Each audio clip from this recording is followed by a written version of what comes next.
Depuis l'été 2021, j'ai décidé de vous proposer des rediffusions d'anciens épisodes de Génération Do It Yourself à certaines périodes de l'année. Voilà, ça veut pas dire qu'on va pas faire de nouveaux épisodes, on va pas en sauter du tout, c'est juste pour vous éviter de remonter dans les anciens épisodes, vous ressortir les pépites. J'espère qu'ils vous plairont, écoutez-les, partagez-les, surtout vos partages sont vraiment un cadeau que vous me faites à chaque fois et je vous remercie 1000 fois, c'est très important pour nous, n'hésitez pas à nous faire vos retours, je vous embrasse et vous souhaite une bonne écoute.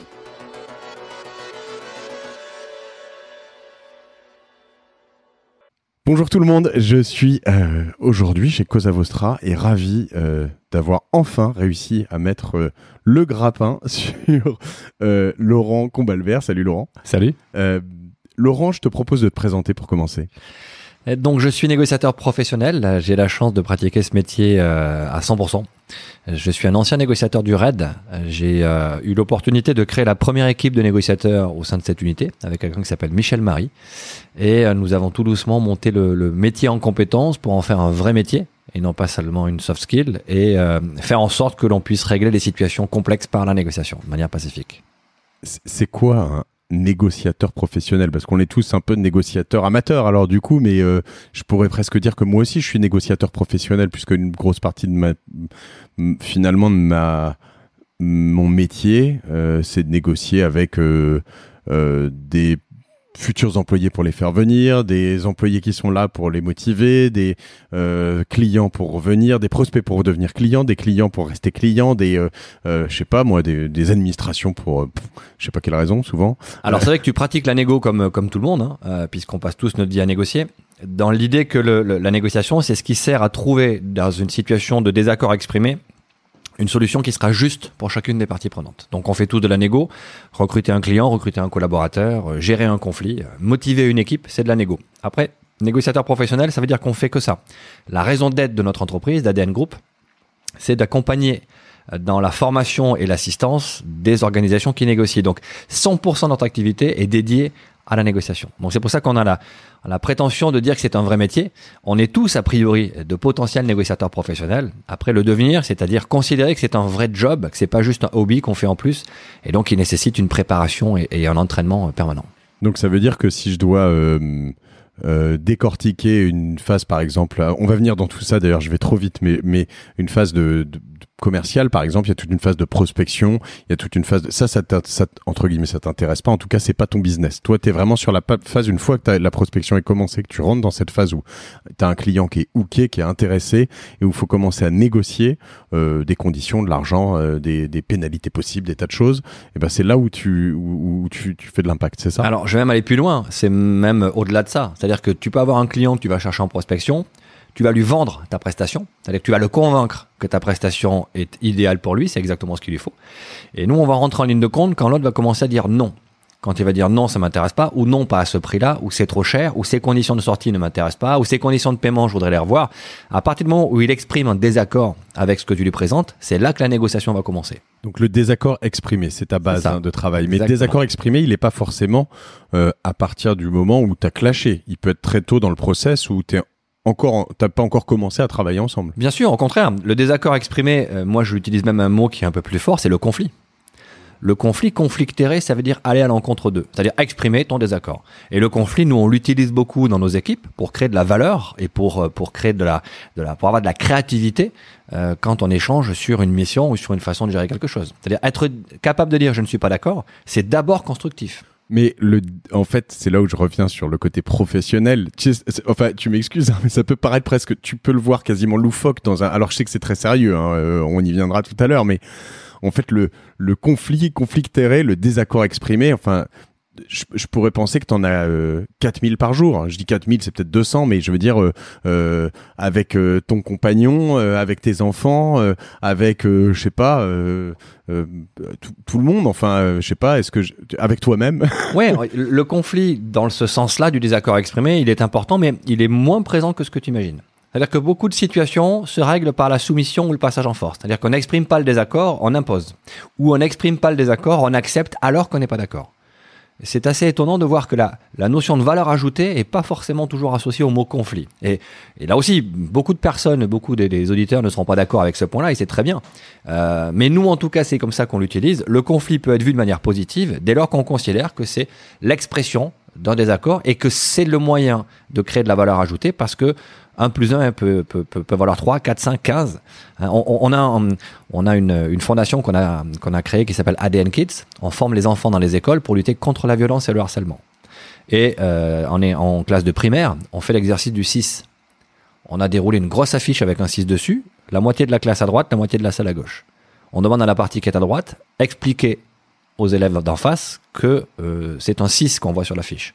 Et on demande à la partie qui est de l'autre côté, expliquer aux élèves qui sont en face que c'est un 9 qu'on voit sur l'affiche. Et on laisse faire. Et en 30 secondes, c'est la guerre atomique. C'est-à-dire que chacun va dire c'est un 6, c'est un 9, tout le monde pense qu'il a raison. Ensuite, on leur fait faire le tour. Et on leur montre qu'en faisant le tour, on s'aperçoit que les deux ont raison. Et quand tu demandes à un gamin de primaire avec 9 et 6, et pas 9 ou 6, qu'est-ce qu'on peut faire? Et là, tu as la multiplication, la soustraction, la division, la virgule, toute la valeur ajoutée que tu crées parce que chacun a raison d'exprimer son désaccord. Donc c'est vrai que ça devrait être naturel, le désaccord positif devrait être une systématique pour créer de la valeur. C'est pas aussi simple que ça et aussi naturel que ça. En tout cas, tu es bien à fond dans ton sujet. On est rentré directement dedans. Est-ce que tu connais Ray Dalio? Ray Dalio, c'est le fondateur de, je vais peut-être dire une bonne bêtise, mais c'est un fonds gigantesque qui s'appelle BlackRock, je crois. Alors BlackRock, je connais, oui. Et il a écrit un bouquin qui s'appelle Principles, et son gros trip, c'est ce qu'il appelle le Thoughtful Disagreement. Un gros habitué des podcasts américains.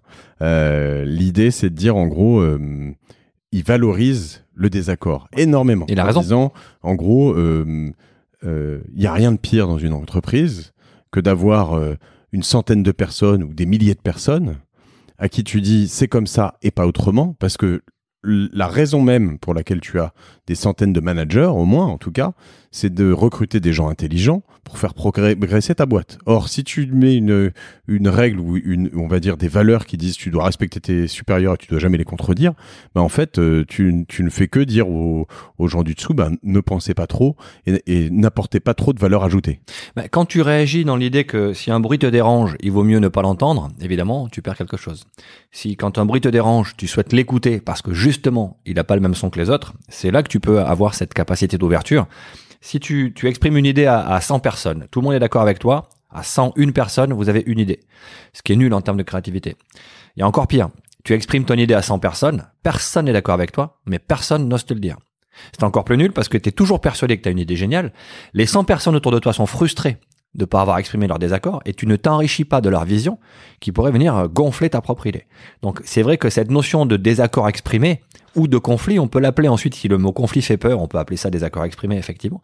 C'est pas toujours très naturel, c'est pas toujours très évident. C'est peut-être aussi lié aux injonctions pédagogiques qu'on reçoit, qui souvent mettent le conflit sous un angle négatif, mais c'est quelque chose qui devrait être absolument privilégié parce que c'est un facteur de création de valeur. On est déjà beaucoup trop dedans. Je voudrais savoir d'où ça vient mais quand même à chaque fois je me dis bon c'est la dernière. Après je reviens un peu en arrière. Mais dans les grosses entreprises, on parle souvent de politique et la politique souvent c'est un peu d'éviter les conflits. Non, oui. La politique c'est parfois vu comme celui qui a le moins de conflits et le meilleur. Pourvu qu'il m'arrive rien, pourvu que j'ai pas d'embrouille, pourvu que dans mon équipe tout le monde soit aligné et qu'au-dessus de moi on me dise waouh quel bon manager, regarde tout le monde est toujours d'accord avec lui. Ça c'est encore une fois une posture. Moi je pars du principe dans mes propres équipes que quand les gens sont pas d'accord entre eux c'est bien. C'est bien parce que ça veut dire qu'ils se sentent en confiance pour dire aux autres qu'ils sont pas d'accord. Si je m'apercevais que chez ADN tout le monde était toujours d'accord, ça me poserait un vrai souci de confiance parce que ça voudrait dire que les gens n'osent pas se dire quand ils sont en désaccord les uns avec les autres. Donc oui, là, les enjeux politiques sont souvent d'ailleurs, comme on le dit, les enjeux cachés. On a tous des enjeux qu'on ne dévoile pas auprès des autres. C'est dommage parce que c'est ce qui tue aussi l'esprit de certaines sociétés. Et d'ailleurs, quand on voit les jeunes générations, nous on commence à rencontrer de jeunes négociateurs qui ont 25, 26, 27 ans, qu'on a rencontrés dans nos formations à HEC ou dans les grandes écoles auxquelles on participe. Quand on les rencontre, souvent ils nous disent « Moi, j'ai pas envie de ça. J'ai pas envie d'avoir des enjeux politiques, j'ai pas envie de louvoyer avec des gens qui me font des sourires et qui me mettent un couteau dans le dos. Moi, quand ça va pas, je le dis, et puis on traite le problème, et une fois qu'il est réglé, on avance et on passe à autre chose. Et ça, c'est plutôt une autre façon de voir le désaccord qu'il faut mettre en avant. Mais bizarrement, moi, je suis plutôt de cette école, assez franc du collier. Alors c'était peu apprécié chez certains de gros clients, même de gros investisseurs que j'ai pu avoir sur certaines boîtes, notamment autour du domaine public. Mais avec l'âge, j'ai l'impression aussi que être capable de temps en temps alors je dirais pas de faire de la politique parce que je crois pas être trop rentré là-dedans, mais d'arrondir les angles, d'être moins conflictuel, d'être alors peut-être plus à l'écoute finalement de temps en temps en fait. Alors peut-être que du coup je confonds un peu les choses, le conflit et le clash systématique, mais que finalement il y a des moments aussi faut être capable un peu de se taire, d'écouter, de digérer, de se dire bon je suis pas d'accord avec lui mais je vais pas lui dire maintenant ou je vais pas lui dire comme ça, et ça c'est peut-être en fait la base de la négociation alors. Mais c'est ça, la négociation c'est pas forcément dire tout le temps qu'on n'est pas d'accord, c'est le dire à bon escient, le dire dans la bonne façon et le dire au bon moment. La notion d'écoute de l'autre, c'est aussi parfois savoir reconnaître que t'as tort avant même d'avoir commencé le débat et la discussion. C'est ne pas confondre conflit et confrontation, où effectivement la façon de gérer les conflits, la façon de faire passer tes idées va aussi modifier l'issue et la perception de l'autre. Si tu dis à quelqu'un de manière ouverte, constructive, je suis pas d'accord, je t'explique pourquoi je suis pas d'accord, qu'est-ce que t'en penses, ce sera plus facile de l'amener dans la discussion et donc dans la construction d'un objectif qui va satisfaire tout le monde, plutôt que de lui dire non, je suis pas d'accord avec toi, c'est débile, ce que tu dis, ça vaut rien. À partir du moment où tu l'exprimes de cette façon-là, eh bien, tu tues la capacité de création de valeur par la négociation. Et alors ça, tu me le raconteras, mais ça existe dans beaucoup de domaines. Je crois que tu as écrit un peu là-dessus aussi. Hein. Je t'en prie. J'ai écrit quelques livres avec mon associé Marwan Meri. D'accord. On essaie de sortir un livre par an. Ah oui. Oui, on croit beaucoup à la transmission du savoir. D'accord. C'est vrai que quand on sera plus là dans 20, 30, 40 ans, la seule chose qu'on espère, c'est pas que les gens vont se rappeler de nous, c'est qu'ils se rappellent de la méthode qu'on a créée pour les aider à négocier plus efficacement. Donc la transmission, elle est importante, et notamment dans les bouquins, c'est un chouette moyen de transmettre le savoir. Et alors là-dedans, tu parles notamment, je crois, d'enfants, notamment de temps en temps, de travail d'équipe aussi. Tu m'en diras plus tout à l'heure si tu veux bien. Mais alors on est déjà bien rentré dans le vif du sujet, mais comment t'es arrivé là-dedans? Donc tu parlais du RAID tout à l'heure. Avant le RAID, t'étais dans la police nationale, c'est ça? Moi, j'ai toujours voulu rentrer dans la police. Voilà, quand j'étais petit, je jouais aux gendarmes et aux voleurs et je faisais jamais le voleur. Donc, je me suis dit qu'il y avait peut-être une vocation là-dessous. J'ai eu la chance de rencontrer, quand j'étais un jeune lycéen, un jeune lieutenant de gendarmerie, à qui j'ai dit, voilà, je voudrais rentrer au GIGN, j'ai envie de faire ce métier-là, et il a pris le temps. Il a passé plus d'1 heure de son temps. Il a consacré du temps à me recevoir, à m'expliquer ce qu'il fallait faire, travailler à l'école, faire du sport. Et ça m'a vraiment engagé. T'as appliqué tout de suite? Alors, j'ai appliqué tout de suite, et il se trouve que ce jeune lieutenant est devenu commandant du GIGN quelques années plus tard. D'accord. Et puis il est reparti, je l'ai revu à ce moment-là, il est revenu au GIGN, c'était le plus jeune général de gendarmerie, il s'appelle Denis Favier, il a été directeur général de la gendarmerie, mais l'heure qu'il a su consacrer, dans un petit coin du Comminges à Saint-Gaudens, dans le sud-ouest de la France, elle m'a beaucoup motivé dans l'idée que ce métier-là, ça servait à aider les gens. Et donc j'ai voulu faire ce métier parce que je voulais sauver des vies, aider des gens. Et donc j'ai commencé sur la logique plutôt tactique, ce qui m'intéressait, c'était plutôt le groupe d'intervention.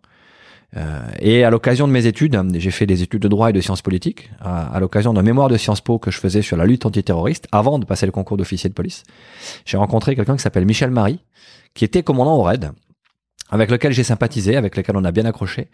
Et quand j'ai fait savoir que j'étais intéressé pour passer les tests du RAID, il m'a dit, moi je suis prêt à te récupérer au RAID, mais pour monter une équipe de négo avec moi, pour créer ce métier de négociateur. Est-ce que ça t'intéresse? Donc, quand tu as la vision de l'intervention du groupe tactique et qu'on te parle de négociation, c'est vrai que la perception, elle est plutôt basique de la négociation. Mais la discussion avec Michel Marie et puis le métier qu'on a essayé de mettre en place, ça a complètement changé ma vision de ce qu'était la négociation. Et si je dois t'arrêter un peu là, pour reparler un peu de ce parcours, quand tu le rencontres, donc tu es où? Tu es étudiant. Étudiant où? Je suis étudiant à Toulouse. À Toulouse, d'accord. Donc en quelle année tu es? On doit être en 91, 92. D'accord. Et la police, tu voulais y rentrer par quelle porte à l'origine? Du concours d'officier. Donc j'ai fait du droit parce que c'était la majeure qu'on rencontrait au concours d'officier. J'ai fait Sciences Po parce que j'ai fait droit public. Donc quand tu fais droit public, Sciences Po, c'est presque les mêmes matières, donc tu pouvais faire double cursus. Je voulais faire un mémoire au sein du centre d'études et de recherche de la police qui se trouvait à Sciences Po Toulouse. D'accord. Et donc voilà, j'ai passé mon concours d'officier que j'ai eu. J'ai eu la chance de sortir bien classé. J'ai choisi mon poste dans ce qu'on appelle les sections de protection intervention pour D'accord. préparer les tests du RAID. Et pendant 3 ans, je me suis consacré à ce job avant que Michel me dise, moi, j'aimerais bien te récupérer chez moi. Alors attends, du coup, pendant 3 ans, tu as été policier, inspecteur de police, tu dis? Non, j'étais lieutenant de police. Lieutenant de Inspecteur police. de police n'existait plus. D'accord. Je suis de la première promotion de lieutenant de police. Donc lieutenant de police, tu peux me raconter un peu ce que c'est que d'être lieutenant de police à quel âge du coup? À 22 ans? Alors qu'écoute, je suis rentré dans la police en 95. Donc j'avais 24 ans 24 ans. et je me suis retrouvé chef de section. Je commandais deux sections de 40 personnes, donc 80 personnes, dont la spécialité était les violences urbaines ou les manifestations dégradées. C'est-à-dire qu'on faisait de l'intervention, on allait interpeller des gens dans des milieux un petit peu complexes. Donc gros travail d'équipe, gros entraînement, grosse préparation physique. Mais enfin, excuse-moi, mais je mets les pieds dans le plat, mais t'es complètement illégitime. Je sais pas, 24 ans de oui, bien 80 sûr. personnes qui ont le double de ton âge, qui font ça depuis 40 ans. Mais ça, quand on te fait passer un concours et qu'on te dit que maintenant vas-y, on te met à la tête de la section et tu commandes, bien sûr. Alors le problème, c'est que tu sais pas que tu es illégitime. Alors tu l'es pas vraiment. Tu es plutôt légitime parce que tu as un statut qui te rend légitime pour être le chef de section. Ce que tu n'es pas, c'est crédible. Parce que tu vas donner des ordres à des gens sur des choses que tu as lues dans les bouquins et que tu n'as jamais vraiment pratiquées. Donc ta première année, tu te prends quelques claques. Et alors, soit tu peux m'en citer une ou deux? Là, tu bascules, t'es sur des missions où tu dis, tiens, on devrait faire ça serait super. Et puis, si t'es pas très bien vu, les gars te disent, ouais, on va faire ça, ils te laissent faire et tu vas te planter. Si t'aimes bien, moi j'avais la chance d'avoir des subordonnés qui m'appréciaient un peu, qui me disaient non, lieutenant, on va pas faire ça. Parce que ça, si on fait ça, voilà comment ça va tourner. Et je me suis vite aperçu qu'ils avaient beaucoup d'expérience. C'est pas forcément le galon qu'ils avaient sur l'épaule qui faisait leur crédibilité, mais c'était leur expérience professionnelle. Et donc je me suis assez rapidement tourné vers eux chaque fois que j'avais une décision à prendre. Je l'ai toujours prise et assumée, mais je me suis toujours entouré des avis, notamment quand ils étaient contraires à ce que je pensais. Donc je pense que l'appétence au conflit, elle est aussi née à ce moment-là. De me dire, soit j'impose parce que j'ai le galon pour le faire, je suis légitime, mais pas crédible, mais ils vont le faire quand même, mais ils vont pas bien le faire parce qu'ils seront pas engagés. Soit je leur pose la question, qu'est-ce que vous en pensez? Vous feriez quoi à ma place? Je m'inspire de ce qu'ils vont me dire. Je suis ou je suis pas. Mais en tout cas, je me suis tourné vers eux pour avoir leur avis. D'accord. Et donc là, vous faites des interventions. Donc là, tu es à Toulouse toujours? Non. Toulouse, c'était mes études. Ouais. Ensuite, je suis arrivé en région parisienne. D'accord. Et donc là, je suis sur la région parisienne, mais dans une unité qui se déplace sur toute la France. D'accord. Donc là, ça peut être partout. Ça peut être des cités à Creil, à Nice. Ça peut être des manifestations au cœur de Paris. Enfin, tout est envisageable. Et alors, c'est de l'intervention cagoulé, casqué ou... Alors, cagoulé parce que c'est pas pour masquer notre identité, contrairement à ce que pratique le RAID, c'est parce que les cagoules sont inifugées. D'accord. Et qu'on se retrouve parfois avec des gens qui balancent des cocktails Molotov. Et donc, pour protéger notre intégrité, on a des tenues qui sont inifugées, des cagoules inifugées, des boucliers spécialisés, des tenues d'intervention qu'on appelle les Robocop, qui permettent d'avoir une sorte d'armure de tortue ninja sur le dos et qui te permettent d'intervenir, y compris quand tu te fais caillasser ou quand tu prends des coups de balle de baseball. Et ta première intervention, tu t'en souviens? Ouais, c'était à Nantes. Ma première intervention, c'était sur une grosse action de violence urbaine, une cité qui brûle. Et on nous demande d'aller interpeller ceux qui mettent le feu. T'es dans quel état? T'es super excité parce que t'as envie de faire ça et tu t'es préparé pour faire ça et tu rêves de ça et puis t'es mort de trouille parce que c'est la vraie vie, quoi. Non seulement c'est la vraie vie, donc tu vas te retrouver face à face à des gens qui ont envie de te démonter, qui ont envie de te balancer un cocktail Molotov sur la tête. Et puis tu vas aussi engager la responsabilité de tes équipes, c'est-à-dire que c'est toi le patron, t'as 3 mois d'expérience et tu vas leur dire ce qu'il faut faire. Donc c'est aussi ce mélange entre l'excitation d'être dedans et de faire un truc que tu as toujours voulu faire, et puis la trouille de le faire parce que tu sais que voilà, on joue plus là, c'est pas un exercice. Ils ont la trouille comme toi, les plus aguerris? Ouais, tout le monde a la trouille. Ouais, si t'as pas la trouille dans ce genre de métier, faut faire un autre métier. Ouais. J'en ai vu des gens qui avaient pas la trouille. Tu les gardes pas longtemps généralement. Soit ils sont fous, soit il leur arrive un pépin. Et alors comment tu le prépares celle-ci ou une autre, mais je veux dire, quand tu vas à Nantes comme ça, tu as une carte du terrain, il y a beaucoup de préparation, ou c'est très tu débarques? Alors généralement t'as pas de préparation. On t'appelle, t'es à Paris, on rappelle toute ta compagnie pour dire bon, préparez-vous, on va se déplacer sur Nantes. T'as 3 heures pour arriver, faire ton sac, te mettre dans les voitures. Tu vas mettre 3 heures de route ou 4 heures de route pour être sur place. Et puis là, t'arrives et on te dit bon, à vous, quoi. Donc c'est un peu de l'impro. Alors tu fais vite, hein, tu passes quelques coups de fil avant. À l'époque, on n'avait pas une rapidité de liaison comme on l'a maintenant. Hein. Les réseaux sociaux n'existaient pas, on n'avait pas Google Maps. Ça doit tout changer, ça. Ouais, ça change pas mal de choses. Les drones, j'imagine même maintenant. C'est tout bête, mais ne serait-ce que les GPS. Voilà, tu rentres l'adresse exacte dans le GPS, tu sais que tu vas arriver direct. Tu fais une vision satellite de la zone, t'as les rues barrées. Enfin, tu vois à peu près tout. Maintenant, il y a les moyens de renseignement qui sont, comme tu le disais, des drones ou des moyens d'information tactique plus efficaces. Mais oui, à l'époque, on n'était pas en freestyle complet, mais voilà, on découvrait un peu le terrain en arrivant sur place. T'avais un gros désavantage face à ton ennemi quand même. Ouais, alors après, on était préparé pour ça. Ouais. C'est-à-dire qu'on savait, j'avais fait venir les Yamakasi. Oui, d'accord. Dans mon unité. C'était le début de ce qu'on appelle les techniques du déplacement, l'art du déplacement. Et donc, j'avais fait venir les Yamakasi, donc ceux qui ont fait le film, pour qu'ils nous expliquent comment on se déplace rapidement dans un parking, dans une banlieue, comment on saute d'un balcon. Et ouais, c'était assez sympa, ouais. Et ça marche, ce genre Alors, ça marche très, très bien. Ouais. La seule difficulté, ça a été en fait de faire accepter à mes supérieurs hiérarchiques, à ma hiérarchie, qu'on n'allait pas mettre les chaussures qu'on avait d'habitude, mais qu'on allait mettre plutôt des chaussures plus légères, parce qu'on avait besoin d'être rapide. Les grosses chaussures en cuir, les type Rangers, qui servaient pas à grand chose, on les a changées pour des chaussures que j'avais fait venir des États-Unis, des chaussures noires d'intervention, mais qui étaient en Cordura, qui étaient hyper souples et qui nous permettaient d'être rapides, d'être véloces. Qui ont été un peu adoptés maintenant, désormais, non? Oui, maintenant tout le monde les a. Ouais. On était parmi les premiers à porter ce qu'on appelle les gilets tactiques. D'accord, ouais. Parce que quand tu cavales après X ou Y dans une banlieue, t'es obligé d'avoir ton équipement sur le dos. Plutôt qu'avoir tout qui pendouille à la ceinture, on mettait tout dans des gilets tactiques. On était parmi les premiers à avoir les chaussures d'intervention dédiées justement à la vitesse et à l'explosivité qu'on pouvait avoir en intervention. Donc oui, au début c'était compliqué, on nous prenait un peu pour des fous. Mais j'avais la chance d'avoir un commandant de compagnie qui était un vieux de la vieille, hein, qui aurait jamais mis ce type de tenue, mais qui comprenait l'intérêt. Et puis surtout, on avait des résultats. Ça marchait très très bien. Et ça là-dessus, ces résultats, tu en es en partie à l'origine. Enfin, je veux dire, c'est un truc dont tu peux te targuer peut-être aujourd'hui. C'est une question pas évidente. On n'est pas les seuls à avoir mis ça en place, mais c'est vrai qu'on a très très vite, on a regardé ce qui se passait par ailleurs, et on s'est dit pourquoi on n'est pas équipé comme ça. Alors, je me rappelle, oui, d'une démonstration officielle avec le ministre de l'Intérieur, le directeur des services auxquels j'appartenais, qui est venu voir la démonstration, et la première chose qu'ils ont vue, c'est que j'avais pas les chaussures en cuir. Et là, je me suis dit, waouh, là, ça va tonner. Et le directeur général s'approche. Il s'appelle Bergogneau, je crois qu'il s'appelait Bergogneau. Il s'approche de moi, il me dit vous avez de belles chaussures, lieutenant? Je dis écoutez, oui, j'ai ces chaussures parce que ça permet d'être plus efficace.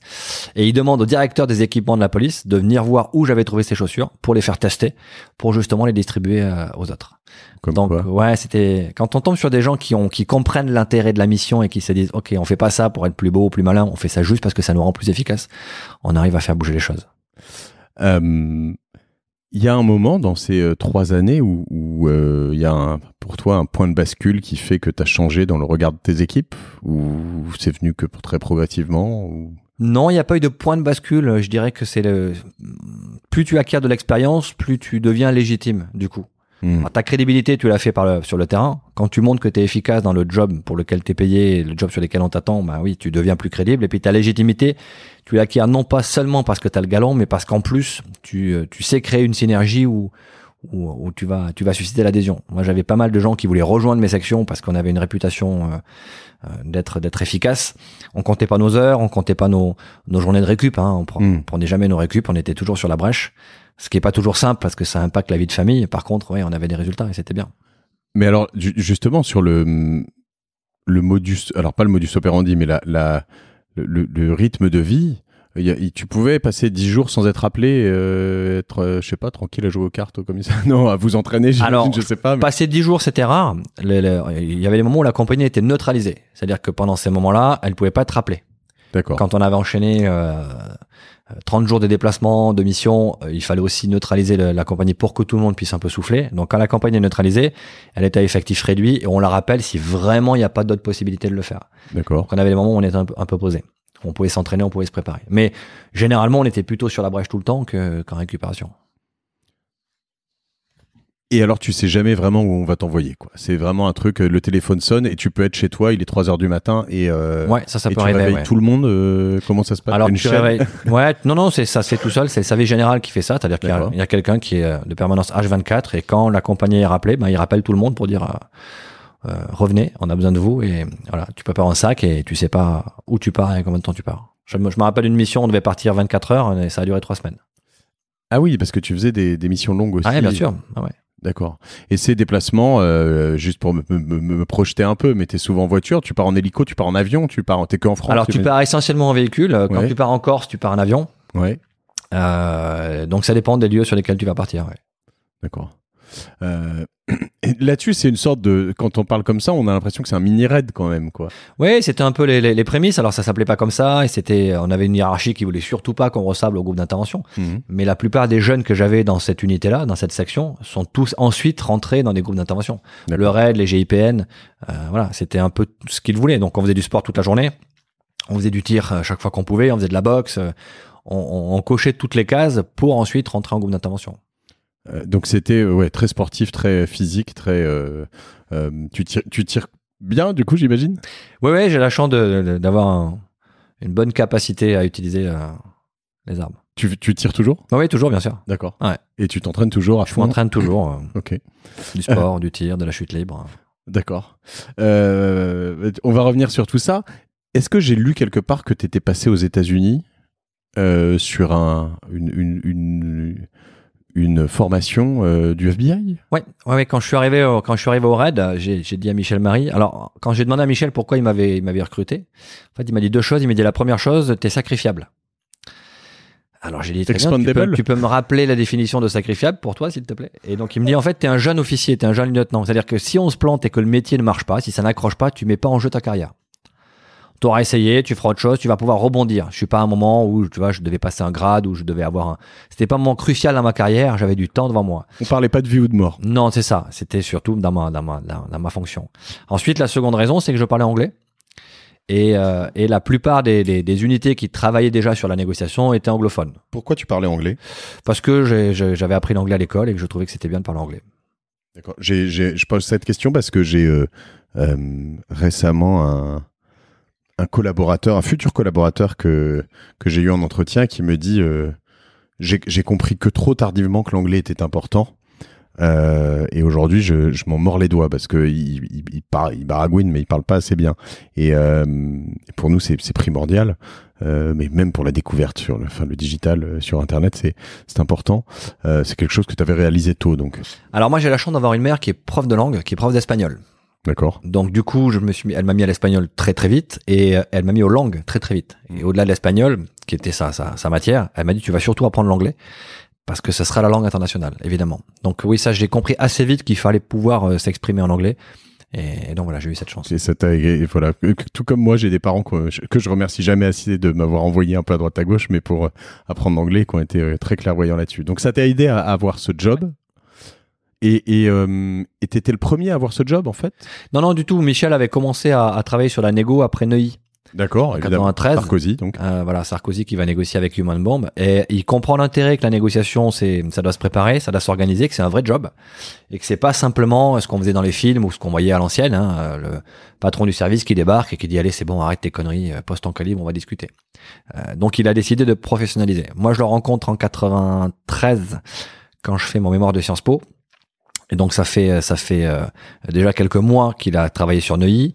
Il est déjà à fond sur l'idée qu'il faut faire quelque chose et on reste en contact, en échange, sans imaginer que j'allais le retrouver quelques années plus tard pour rejoindre le RAID. Sachant qu'on est d'accord que rester en contact, en échange en 93, c'est des coups de téléphone ou des courriers, mais c'est même pas des emails ou des SMS. En 93, non. Par contre, quand je rejoins mon unité, l'unité que je dirige se trouve à côté du RAID. D'accord. C'est-à-dire que je partage le bar avec les gens du RAID et je vois Michel Marie tous les jours. Ok. Voilà. Donc du coup, il m'observe un petit peu dans mon rôle de chef de section, mais on garde le contact en me disant tiens, bah voilà la négo, voilà ce que j'ai envie de faire, voilà comment je vais me positionner. Il a 2-3 idées, il recrute 1 ou 2 personnes déjà pour commencer à réfléchir sur le sujet. Donc on se perd pas de vue, quoi. D'accord. On se voit assez souvent, on échange assez souvent.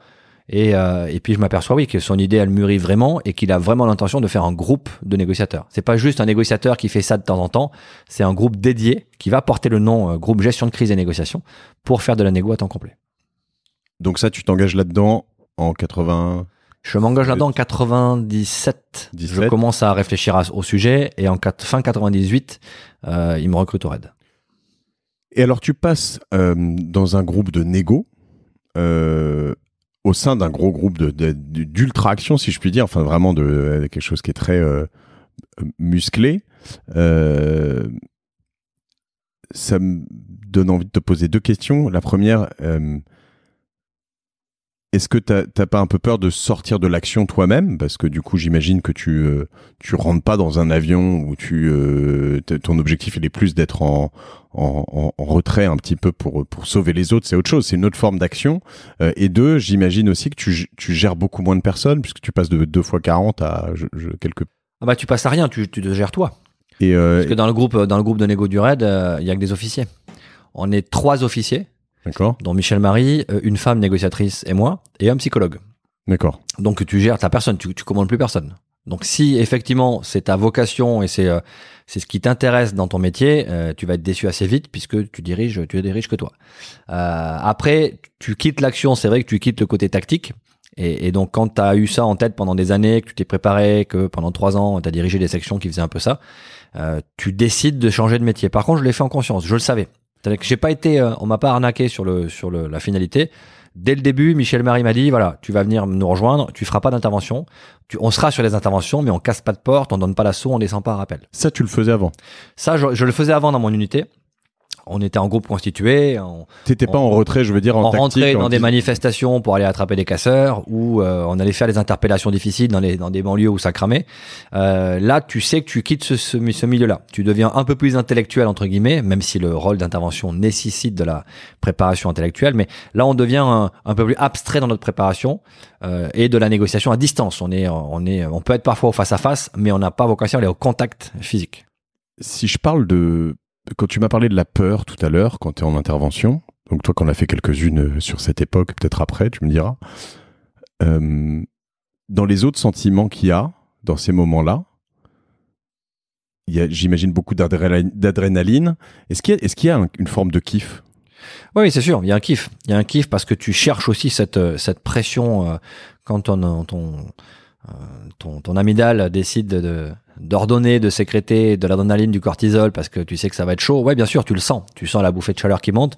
Tu recherches aussi ce métier pour ça. Mais je dirais que j'ai trouvé plus de kiff à la négociation que quand je dirigeais les sections d'intervention. Parce que quand t'as la négo, t'as pas le rapport de force.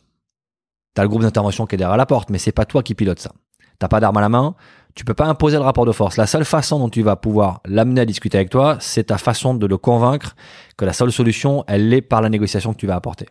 Et ce qui doit être en fait assez trippant, c'est que tu as aussi une forme de négo, j'imagine, en interne, à dire avec tes collègues qui sont sur le terrain, leur dire laissez-moi négocier encore, je vais avoir cette sortie par cette porte-là, alors que eux veulent rentrer, j'imagine. Bah ta négociation elle est interne. Après, elle est pas, c'est pas une compétition. C'est-à-dire que tu vois assez vite, en fonction du profil de la personne, de l'environnement, de l'armement qu'il a, du nombre d'otages qu'il détient, s'il y a un vrai risque ou pas. Quand tu es sur un forcené retranché tout seul, sur lequel personne n'a vu d'armes, tu sais que la négo pourra être un peu plus longue que si tu es sur un preneur d'otage qui a blessé un otage avec un otage qui se vide de son sang à l'intérieur. Donc, il y a toujours négociation, mais je dirais que la tactique, donc le groupe d'assaut donne sa vision de l'intervention, ses capacités d'action et son taux de réussite imaginé, et la négo fait pareil. Les capacités d'action en fonction du profil et les possibilités de solutions négociées. Et en fonction de ça, le patron du raid décide sur quel axe on va orienter. Il y a toujours de la négo, hein. Même quand on sait que l'assaut est inéluctable, on maintient toujours la négociation jusqu'à la fin. Mais tu sais qu'à un moment donné, il va falloir dire stop, ok, on arrête. Est-ce que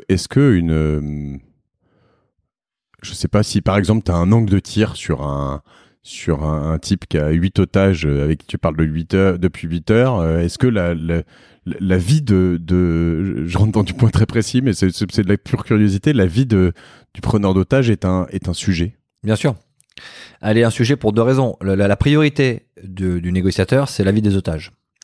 Ensuite, la seconde priorité, c'est la sécurité des membres de son équipe. Quand tu négocies une solution, tu évites de donner l'assaut et donc tu évites de mettre en danger les gens du groupe tactique. La troisième priorité, c'est la vie du preneur d'otages. Tu es là pour l'interpeller. T'es pas les commandos de la mort, t'es la police. Et donc tu es là pour l'arrêter, le donner à la justice, le remettre à la justice pour qu'il soit jugé pour ce qu'il a fait. Ça, c'est la première chose. La seconde, c'est que tu ne peux pas neutraliser quelqu'un s'il n'y a pas légitime défense. S'il n'est pas en train de tuer un otage ou s'il n'est pas en train de te menacer toi, tu n'as aucune raison de lui tirer dessus. Légal, d'accord. C'est clair. Donc, si tu dois neutraliser quelqu'un, et en tant que négociateur, tu peux le faire. Moi, il m'est arrivé de me retrouver armé à proximité du preneur d'otage. Si par hasard, il avait levé son arme pour me tirer dessus ou pour tirer sur un otage, je l'aurais certainement neutralisé. D'accord. Oui, donc il te restait quand même une fois de temps en temps quelques kiffs de te rapprocher d'un... Parce que ça fait partie du job, en effet, de dire je vais aller lui parler, quoi, potentiellement. Oui, après, le contact physique, tu vois, les Américains nous disent il faut surtout pas aller au contact physique parce que c'est dangereux. C'est vrai. Mais dans 80% des cas que j'ai gérés, il y a eu un contact physique. Et dans 80% de ces 80%, il y a eu reddition après le contact physique. Donc, voir quelqu'un dans les yeux, arriver à sentir ses émotions, sentir sa psychologie parce que tu l'as les yeux dans les yeux, ça rend quand même la négociation beaucoup plus efficace. Par contre, le risque est élevé. Tu es à distance de prendre un coup de couteau, de prendre un coup de fusil. Donc, c'est quelque chose que tu dois bien sûr anticiper. Et alors, cette école du FBI, c'était quoi? C'est venu quand? Comment? Pourquoi? Qu'est-ce que tu as appris? En fait, Michel Marie avait fait la formation du FBI en 91, Ouais. non pas sur la négo, mais sur la photographie. Il était photographe d'intervention, donc spécialisé dans la collecte d'informations par la photographie, et il avait rencontré des gens au FBI. Il se trouve que est venu en France en 99, quelqu'un qui s'appelle Gary Nossner. Gary Nossner, c'était le négociateur de Waco, négociateur du FBI qui a travaillé sur la crise de Waco. Et Gary Nossner est venu... Une secte qui est avec une grosse prise d'otages. David Koresh voilà. qui se retranche dans un compound, qui prend des otages, et ça dure 51 jours. Donc cette histoire, elle est un peu mythique. Elle remonte à 93, donc elle est pas très vieille. On arrive à avoir des infos, et quand Gary Nossner vient à Paris, 5 ans plus tard, forcément, on a tous envie de voir Gary Nossner. Je sympathise assez vite avec Gary Nossner, qui est un ami de Michel Marie. Et Gary Nossner vient avec sa fille en France. Et il se trouve que parlant anglais, eh bien, je fais visiter les locaux à la fille de Gary. On sympathise également. Et puis, on reste en contact, et Gary et sa fille et moi et Michel. Donc, tous les quatre, on échange de l'info sur le métier, sur ce qu'on pourrait pratiquer. Et un jour, Gary Nossner me dit, est-ce que tu veux venir faire la formation du FBI? Je dis, écoute, moi, je serais intéressé. Il me dit, il faut que tu arrives à convaincre le legal attaché du FBI, c'est-à-dire le représentant du FBI à l'ambassade des États-Unis à Paris, qu'on peut t'inviter sur une formation. Il dit, moi, je peux t'inviter, mais il faut que le legal attaché soit d'accord. Et donc, le gars s'appelle Enrique. C'est une forme de test. Ouais. Et donc, je vais à l'ambassade et je vais le rencontrer une première fois. Il se trouve qu'il est hispanophone. Enrique Guimenti, il s'appelle. Je vais commencer à parler avec lui et il me dit, non, on va pas vous inviter, c'est compliqué. Il y a que 32 places par an pour former des négociateurs sur le cours de Crisis Negotiator. Donc, c'est compliqué, il n'y a pas assez de place, c'est déjà booké, on verra peut-être l'année prochaine ou dans 2 ans, et ainsi de suite. Et je vais pas le lâcher. Tous les jeudis, je vais le voir, je demande un rendez-vous et j'essaie de le convaincre. Et au bout d'un moment, on commence à sympathiser, on boit un café, on se met à parler espagnol, voilà, tout le truc. Et il me dit, mais vous êtes tellement opiniâtre que je pense que ce métier est fait pour vous. Je vais voir ce que je peux faire. Et 1 mois plus tard, je reçois l'invitation. Je suis invité à faire le cours, à passer la qualification de négociateur au FBI. Bah, du coup, ça m'amène à une question que j'avais à te poser. C'est est-ce que tu m'as fait un test de négo pour venir ici ou D'après toi? Je sais pas, je me pose la question. Si tu poses la question, c'est que tu as déjà une partie de la réponse. Tu es en train de te demander, mais qu'est-ce que j'ai donné en fait pour. Il a fallu. Attends, t'étais pas si simple et je me suis dit, tiens, c'est marrant, il y a un petit jeu, oui, non. Non, alors en fait, il n'y a pas de test, malheureusement, ou heureusement. On a la chance d'avoir des agendas très très remplis. Ouais. Donc c'est pour ça qu'on arrive enfin à trouver ce créneau pour discuter. Non, et puis j'imagine en plus, où j'ai cru comprendre même que tu as des agendas aussi assez incertains, puisque tu gères des crises aussi beaucoup. Hein. Ouais, aujourd'hui chez ADN Group, on fait entre 200 et 220 négociations par an. Donc on les fait pas tous en direct, hein. On a une grosse équipe. On est le premier réseau mondial de négociateurs. D'accord. Donc on a 125 négociateurs dans le monde qui ont tous un autre job et qui parallèlement à ça mènent des actions de formation ou d'assistance sur des négos. Et nous, avec Marwan, on joue le rôle de superviseur de ces négociations. Donc on a quelques négociations qu'on mène nous-mêmes, c'est-à-dire qu'on accompagne nous-mêmes, et puis d'autres où on supervise des négociations accompagnées, menées par des gens de nos équipes. Donc c'est vrai que ça fait un gros agenda, ça fait un gros emploi du temps. Et puis parfois sur certaines négos, il y a des grosses tensions où il y a des phases de closing qui sont plus tendues que d'autres. Et là, effectivement, on doit mobiliser notre agenda pour pouvoir être disponible. Alors on va venir sur ces négos juste après. Je voudrais que tu me racontes un peu la période raide quand même et peut-être aussi ce que tu as appris au FBI. La différence, est-ce est-ce que c'est la Mecque? Est-ce que c'est vraiment quelque chose d'incroyable par rapport à ce qu'on fait ici? Est-ce que c'était le cas? Est-ce que tu crois que c'est toujours le cas? C'était la Mecque parce que c'est le premier cours international de négociation qui a été créé là-bas en 91. Donc oui, c'était la Mecque parce qu'ils avaient l'expérience. Ils ont débriefé beaucoup d'affaires. C'est les premiers à avoir dédié 100% du temps d'officiers, d'agents à la préparation, à la formation de la négo. Donc oui, il y a un gros savoir-faire. Après, c'était la Mecque parce qu'on était 32 dans la formation. Donc il y avait 30 agents du FBI et 2 étrangers. J'étais avec quelqu'un de Scotland Yard, un Anglais, David, et on a beaucoup échangé. On a passé plusieurs semaines à échanger sur les cas de négociation, à se challenger, à voir ce qui marchait, ce qui marchait pas. C'est très intense. C'est non-stop, hein, c'est toute la journée, toutes les soirées, les exercices de nuit. C'est vraiment quelque chose qui est assez prenant. Mais c'est un vrai enrichissement en termes de partage d'expérience. Ensuite, j'ai appris par défaut. Parce que je trouve qu'il manquait quelque chose au FBI, c'était la capacité d'adaptation, l'agilité. C'était très processé, très organisé, mais ça manquait de capacité d'adaptation immédiate, ce qu'on appelle l'agilité. Et ça, nous les Français, je pense que culturellement, on l'a plus que ce qu'ont les Anglo-Saxons. Donc c'est ce qui m'a permis sur certains exercices là-bas de réussir mes négos sans respecter le process. Ça, c'est très typique je vais utiliser ce terme de l'Amérique. Ce que je veux dire, c'est que les Américains ont la processisation dans l'âme, ce qui est quand même quelque chose d'assez magique et aussi d'assez effrayant. Quand je dis magique, c'est qu'il y a quand même un côté se dire sur beaucoup de choses, il faut pas se poser de questions. Le process, il est comme ça.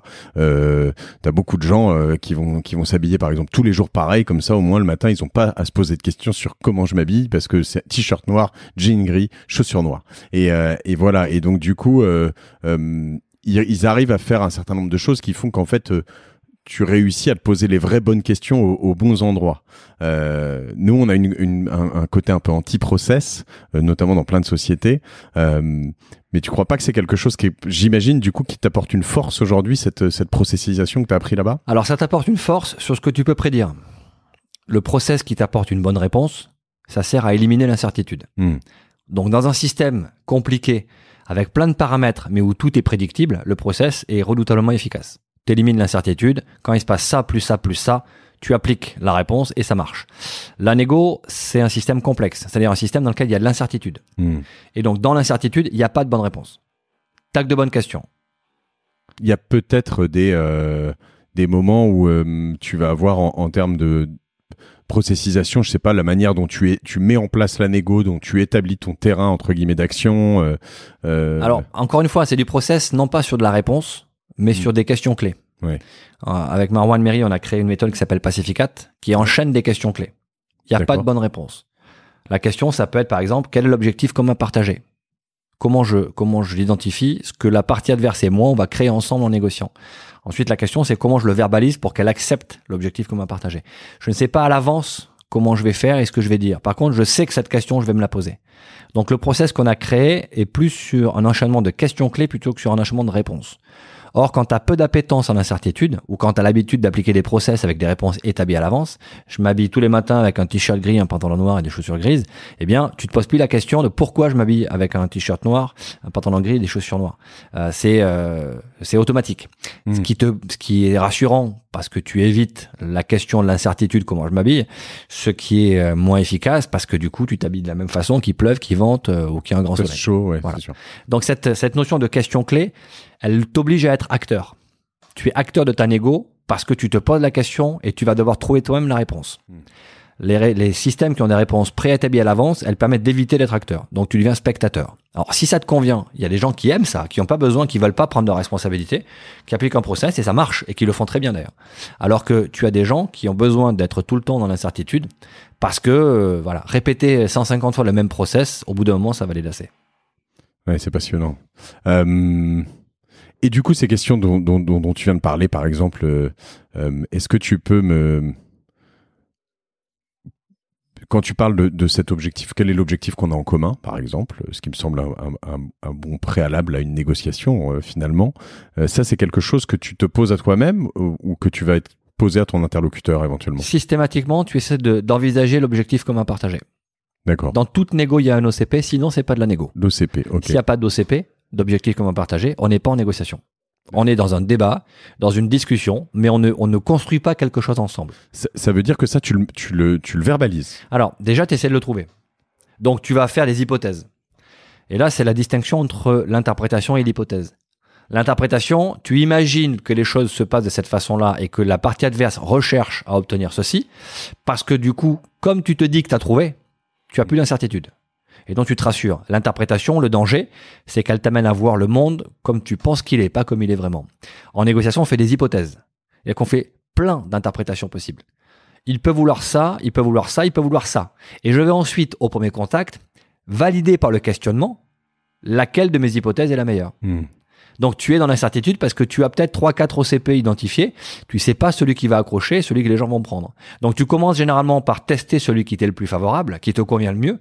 Si ça marche, tu en fais l'objectif commun et tu lances ta négo. Si ça marche pas, tu dégrades ton OCP pour essayer de trouver quel est le plus petit dénominateur commun qu'on peut avoir dans une négociation. Et ça marche pour vendre un ventilateur, pour vendre une boîte et pour libérer des otages. Si tu veux acheter un ventilateur, tu as un objectif commun à partager.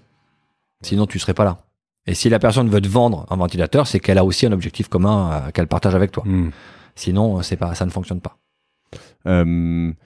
Et par exemple, dans les prises d'otages, il n'est pas toujours si simple, cet objectif commun. Alors, il est assez simple. La difficulté, c'est de le faire accepter à l'autre. Prenons une prise d'otage assez connue qu'on a menée en 2001 à la prise d'otage de Fresnes. On a 2 détenus qui essaient de s'évader avec un hélicoptère qui vient au-dessus de la prison, qui balance une corde.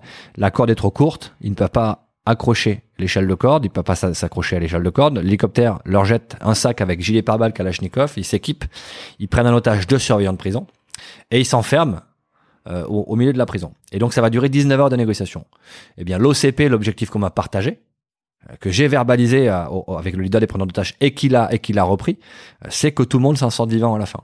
Donc ça paraît simple, c'est souvent du bon sens, mais il se trouve que j'ai l'enregistrement de cette phase de négociation où je verbalise l'objectif qu'on m'a partagé et où il me dit que son objectif c'est que tout le monde s'en sorte. À partir du moment où les deux ont verbalisé l'OCP, là on fait de la vraie négociation. Sachant qu'il peut te dire je m'en fous, moi. Je peux tuer tout le monde. Il peut dire très bien, il peut dire moi mon intérêt c'est que tout le monde meure. À partir de là on n'a pas d'OCP. Ou mon intérêt c'est de sortir coûte que coûte. Ouais, d'accord, mais dans ce cas-là il y a plusieurs façons de le faire. Moi mon objectif c'est qu'il sorte pas, donc son enjeu c'est de sortir. Mon enjeu, c'est qu'ils sortent pas. Quel objectif commun partagé on crée qui fait qu'on va être d'accord pour négocier? Ouais, donc tu peux l'amener sur le fait que personne ne meurt si tu lui laisses ouvrir la porte, que peut-être il réussira à sortir. Non, parce que si je lui laisse penser qu'il pourrait sortir, quand il va s'apercevoir que je vais pas le laisser sortir, la frustration sera décuplée. Donc je préfère tuer la frustration. Je suis là, je veux sortir. Écoute, je vais être très clair. Il y a des choses que je sais faire et des choses que je sais pas faire. T'ouvrir la porte et te laisser sortir, personne ne le fera. T'as essayé de t'évader, ça marche pas. Ça a pas fonctionné, t'es toujours là. Malheureusement, je pourrais pas t'ouvrir la porte. Par contre, le but du jeu, c'est que tout le monde s'en sorte, qu'il n'y ait pas de casse, qu'il n'y ait pas de dégâts. Et si toi et moi, on arrive à faire en sorte que tout le monde s'en sorte, je pense que je peux essayer de voir comment je peux améliorer un petit peu la situation pour que t'aies pas tout perdu. À partir du moment où il accepte que oui, il va rester en prison, mais que ça va se passer dans des conditions qui vont être meilleures que celles qu'il imaginait au moment où il a raté son évasion, à partir de là, on commence à pouvoir négocier. Et tu peux délivrer vraiment là-dessus? Alors, tu es obligé de délivrer. Si tu délivres pas, c'est ce qu'on appelle une coopétition simulée. Tu fais croire qu'on va s'entendre, mais en fait, à la fin, je t'arnaque. C'est comme quelqu'un qui te dit signez le contrat pour acheter ce canapé et je vous fais 15% de réduction. Puis tu signes le contrat, tu rentres chez toi et tu t'aperçois qu'en fait, il t'a mis 5% de réduction et pas 15%. Qu'est-ce que tu vas faire? T'es coincé, t'as signé un contrat. Mais tu reviendras plus jamais lui acheter un canapé. Oui, non, c'est sûr. Dans une prise d'otage, c'est pareil. Si jamais tu promets à quelqu'un, tu dis je vais te donner ça, vas-y mon ami, pas de problème, libère les otages et en échange, je t'offre une cellule avec une télévision. Si jamais alors évidemment, il l'aura jamais parce qu'il n'y a pas de cellule avec la télévision. Mais si je délivre ce que j'ai promis, je suis crédible pour la suite. Si je mens et que je ne délivre pas, ça marche qu'une fois. Mais si tu lui dis je te garantis que tu n'auras pas plus de 50 plus. C'est impossible ça. Donc tu peux garantir quoi? Mais tu peux garantir le choix de la prison, par exemple. Choisir une prison qui sera peut-être plus proche de sa famille. Tu ne garantis pas les choses dont tu sais qu'elles sont impossibles. Je veux une remise de peine. Impossible. Il n'y aura pas de remise de peine. Si tu laisses penser que c'est possible, tu crées de la frustration. Attention, comme toute méthode en négociation, c'est pas à 100% que ça fonctionne. Tu peux avoir des cas où, dans certaines situations, les gens ont menti. On menti parce qu'il n'y avait pas d'autre solution pour que tout le monde s'en sorte vivant. Mais quand tu le fais, tu impactes ta crédibilité. Et donc, si tu mens tout le temps, quand tu négocies, au bout d'un moment, plus personne veut négocier avec toi. Oui. C'est comme un manager. Oui, mais bon, moi, je sais pas. Tu crois que le mec qui est là au milieu de la prison de Fresnes avec sa calache et son pote et les deux surveillants, il se dit c'est Laurent Combalbert, je le connais, et c'est un menteur et il négocie mal. Tu sais ce qui s'est passé après Fresnes? Non. Les preneurs d'otages ont fait un livre dans lequel ils ont raconté. La mère d'un des preneurs d'otages a fait un livre. Elle a des négociateurs du raid, ils ont promis quelque chose et ils ont tenu ce qu'ils ont promis. C'est-à-dire que bien sûr que ça se sait. Alors, c'est pas forcément Laurent Combalbert ou X ou Y, mais c'est les négociateurs de la police ou les négociateurs des gendarmes. Il suffit qu'il y en ait un qui monte pour impacter tous les gens qui ont la même étiquette que soi. Quand tu vas acheter quelque chose dans un magasin, tu te fais arnaquer, la marque entière est impactée par ce comportement. On a créé un label qui s'appelle Nego for Good sur la négociation éthique et responsable. Pourquoi ? Parce qu'on pense et on a un track record aujourd'hui qui nous permet de le valider. Les entreprises qui sont vertueuses dans leur façon de négocier, à long terme, elles gagnent plus que celles qui négocient comme des chiens et que celles qui qui te poussent à bout systématiquement. Parce qu'encore une fois, la réputation que tu as quand tu négocies, celle que je pouvais avoir quand j'étais au raid parce que, on donnait ce qu'on promettait et qu'on promettait pas ce qu'on n'avait pas donné surtout. Ça nous a permis derrière d'être crédibles sur les autres situations. C'est la même chose pour un manager. Si je te promets que tu vas prendre tes vacances à août, écoute, vas-y, bosse comme une bête, pas de problème. Par contre, en août, je te garantis que tu auras tes vacances. Et je te donne pas tes vacances. Qu'est-ce qui va se passer à la rentrée? Tu vas plus jamais bosser pour moi? Ou tu me feras plus jamais confiance? Un négociateur, c'est pareil. Quand il dit que sur ce contrat, il s'engage à signer ça, ou il s'engage à obtenir ça, s'il l'obtient pas, et qu'il ne justifie pas pourquoi il n'est pas responsable du fait qu'il l'a pas obtenu, si c'est juste une arnaque, il le fera qu'une fois. Et ça, peu importe la signature, on en parle avec Jacques-Antoine Grandjean, le patron de vente privée, on parle du verbe et de l'importance de l'oralité. Bien sûr. Finalement, il y a une conséquence potentiellement juridique sur une signature, mais une conséquence potentiellement très très forte sur l'oralité. Mais bien sûr, c'est pour ça que c'est primordial de ne pas mentir en négociation. Encore une fois, je dis pas que c'est possible à 100%. Il m'est arrivé de mentir sur certaines négociations parce qu'il n'y avait pas d'autre moyen d'amener la personne en face à libérer son otage et à sortir. Mais chaque fois que je l'ai fait, et chaque fois que j'ai pu le faire, je suis allé le dire au forcené. Pourquoi j'ai menti? Alors là, en plus, t'es généralement enregistré, c'est ce que tu disais tout à l'heure. Pas forcément, mais ça se fait de plus en plus. Ce que je te disais je te parlais de Ray Dalio tout à l'heure, donc je te recommanderais, je t'offrirai ce bouquin d'ailleurs.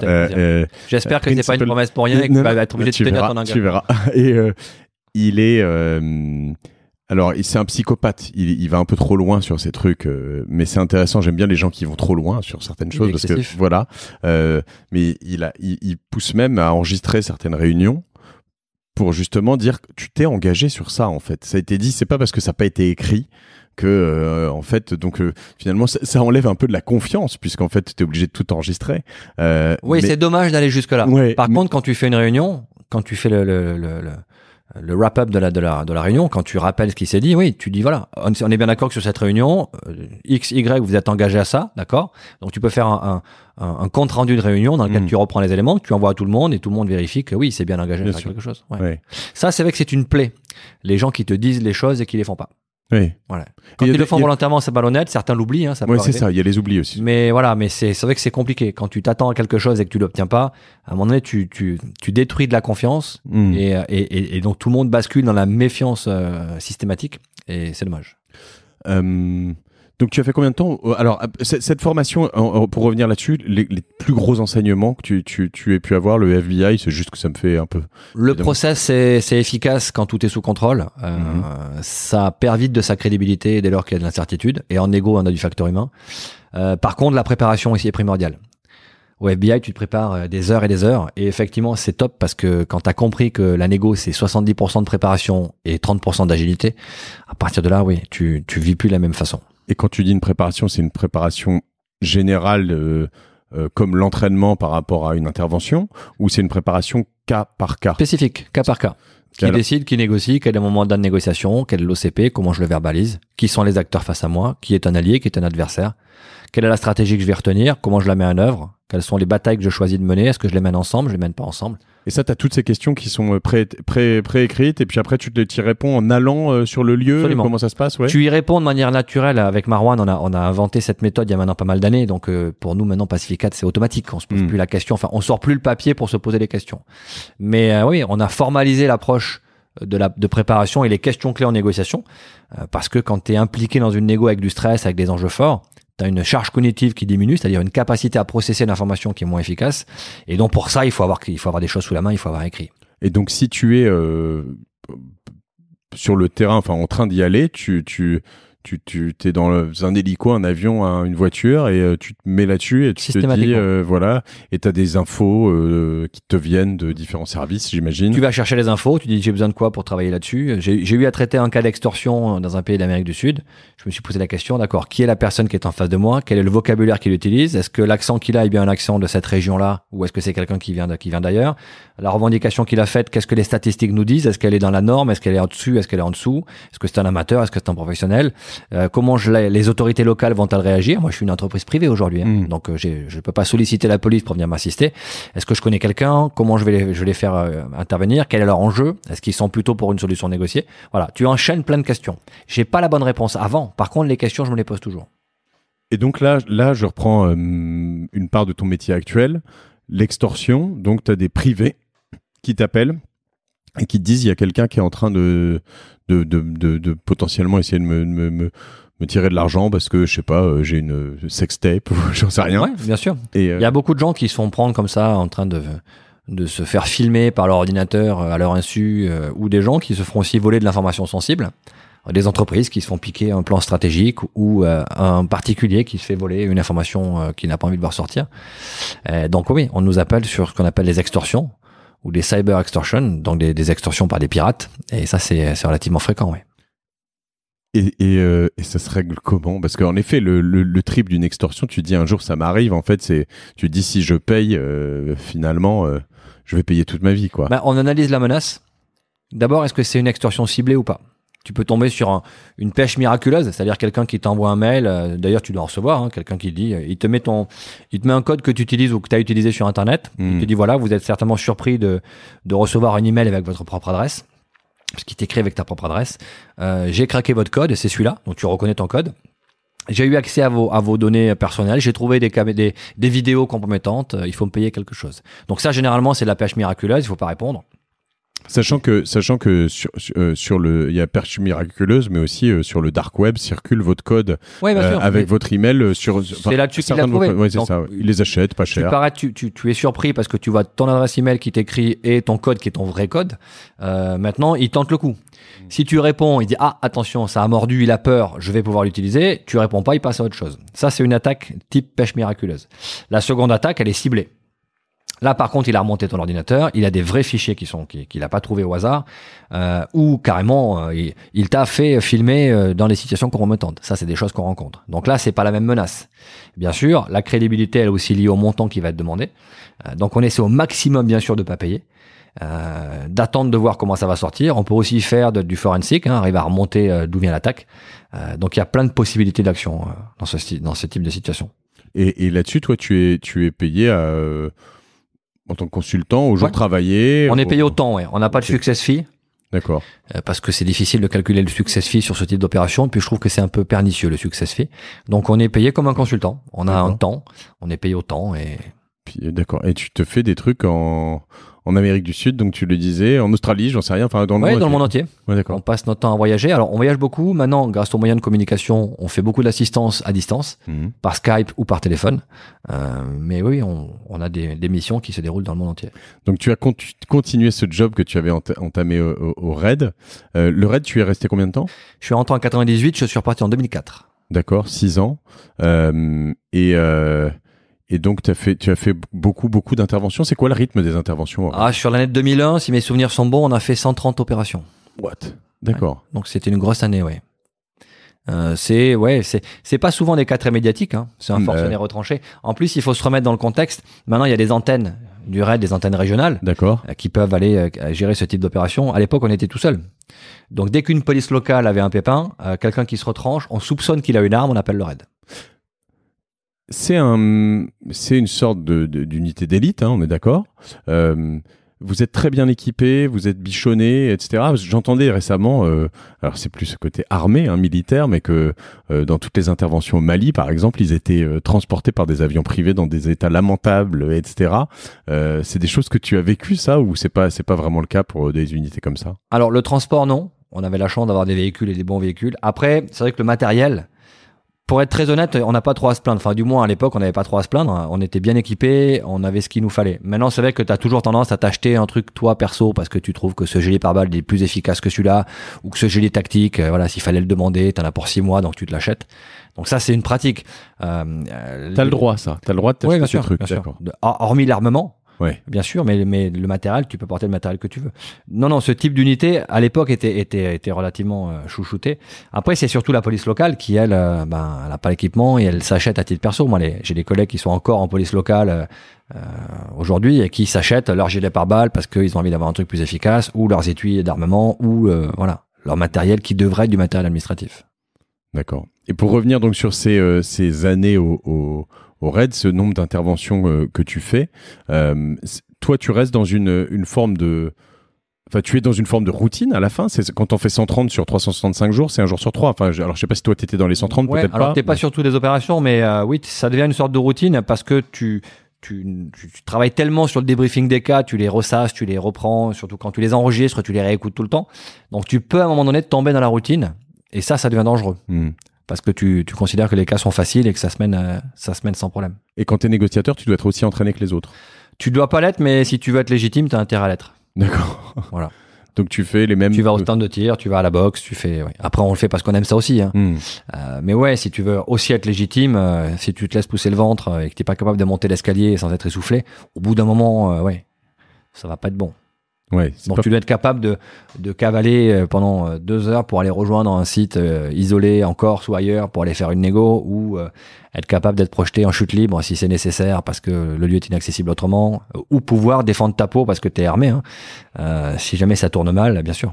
Et la chute libre, ça fait partie de la panoplie standard du RAID? Non, c'est pas la panoplie standard. Il y a un groupe shooter au RAID. D'accord. Je trouve que j'étais shooter avant d'aller au RAID.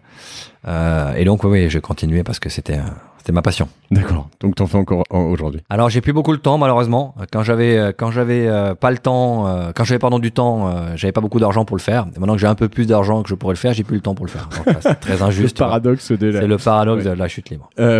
Très bien. Pourquoi t'as quitté le RAID? J'ai quitté pour 2 raisons. La première, c'est parce que ça devenait un peu routine. Et donc, je me suis dit, j'ai envie d'aller faire autre chose.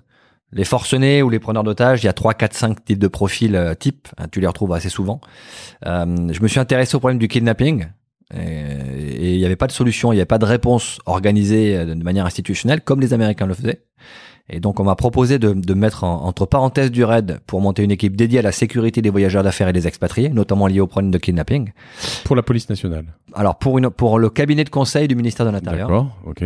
Et la seconde raison, c'est que l'administration commence à me peser un peu.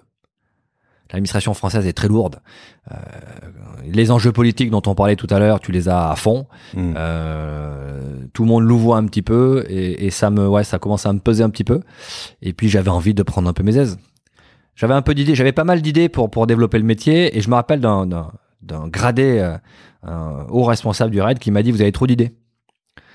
Voilà, et vous avez trop d'idées et vous faites peur aux gens. Donc au bout d'un moment, ça va être un vrai souci. Donc je me suis dit, oula, soit je reste, je fais mon sport toute la journée, j'ai ma petite vie tranquille, mais ça va vite me saouler, soit je vais voir ailleurs pour développer autre chose. Sachant que tu es périmé à un moment au RAID, j'imagine, non? Alors, périmé, non. Peut-être moins en négociateur, du me tirer que... Même à l'Inter, je me rappelle de gens qui ont pris leur retraite, qui étaient au groupe d'intervention et qui étaient physiquement des machines de guerre, même à 50 balais. C'est juste dans la tête après. Évidemment, il faut que le physique suive. Mais si tu t'entretiens et que tu fais pas n'importe quoi, à 50, 55 ans, tu peux encore avoir la caisse pour faire face. Négociateur, t'es pas périmé puisque tu peux durer jusqu'à pas d'âge. Tu peux être négociateur, je crois, 70 ans. Si t'as l'envie, la motivation et le physique qui est encore là, tu peux faire.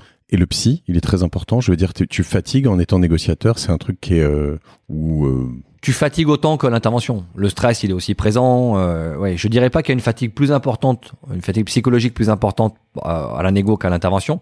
Mais c'est vrai qu'on le travaille. La préparation mentale, on a commencé à réfléchir à la préparation mentale des négociateurs en 2001. Donc, comment tu te prépares physiquement, ce qui est une chose, mais comment mentalement tu utilises les techniques de visualisation, de prévisualisation, de conception alternée. Voilà, il y a plein de techniques qui permettent de te projeter dans ta mission pour mentalement, psychologiquement, te préparer à faire face aux situations. Sachant qu'en effet, tu peux te dire assez légitimement, c'est pour ça que je te pose la question.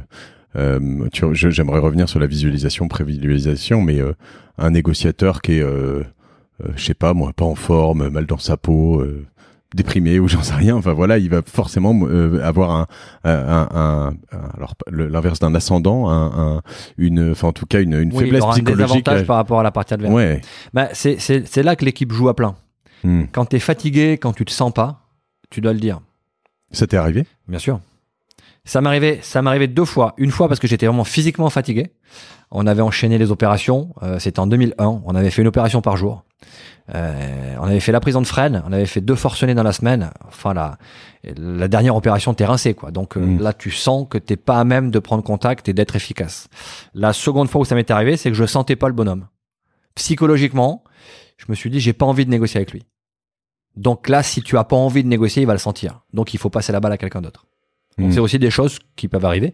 Tu es sur un cas qui, voilà, t'as pas envie de négocier, t'es pas dedans, ouais, tu le sens pas. T'as envie qu'une chose, c'est de péter la porte pour rentrer. Si tu fais ça, il va le sentir. Il va sentir que tu négocies juste de pure forme, mais c'est pas bon. Il faut pas faire ça. Et alors, tu as créé ADN Group quand ? Écoute, j'ai créé ADN Group en 2013. D'accord. Donc avec Marwan Méry. Entre 2004 et 2013, tu étais sur ce kidnapping, tu as fait plusieurs choses. Alors, j'ai travaillé pour plusieurs sociétés qui avaient des équipes de gestion des kidnappings, mais j'avais ma propre société qui était partenaire de leurs entreprises. D'accord. Et quand j'ai rencontré en 2011 Marwan Méry, ouais. qui est mon partenaire et mon associé sur ADN Group, on s'est aperçu que là, que notre approche de la négo, elle était très complémentaire. Il connaissait très bien le monde de l'entreprise, très très bien. Ça faisait des années qu'il bossait là-dedans. Il faut que je te fasse cette remarque à la con, mais t'as quand même un trip sur les gens qui s'appellent Michel Marie. Oui, c'est ça, j'ai remarqué. MM et puis Marie. Je cherche des gens qui ont les initiales qui s'appellent MM. Donc si vous connaissez Marcel Michou ou une Mireille Montant, voilà, ça m'intéresse. D'accord. Non, c'est vrai que je me suis fait la remarque effectivement. Après, il y a 2 personnes qui m'ont vraiment appris dans ce métier, c'est Michel Marie et Marwan Méry. C'est vrai, les 2. J'apprécie beaucoup parce que t'es très enfin, tu vois, depuis sur chacun, en tout cas, on sent que tu rends hommage. T'es très. Ouais, ils sont tous les 2 dans la transmission du savoir. Moi, c'est quelque chose qui m'a toujours. Voilà, je suis fils de prof. Voilà, je suis issu de ce milieu-là où quand tu sais quelque chose, tu le donnes. Parce que ça sert à rien de dire j'ai du pouvoir parce que je sais un truc que vous savez pas. Je pense que tu as plus de pouvoir quand tu donnes à quelqu'un quelque chose que tu sais et quand tu le rends encore meilleur que toi. Il s'en rappellera toute sa vie.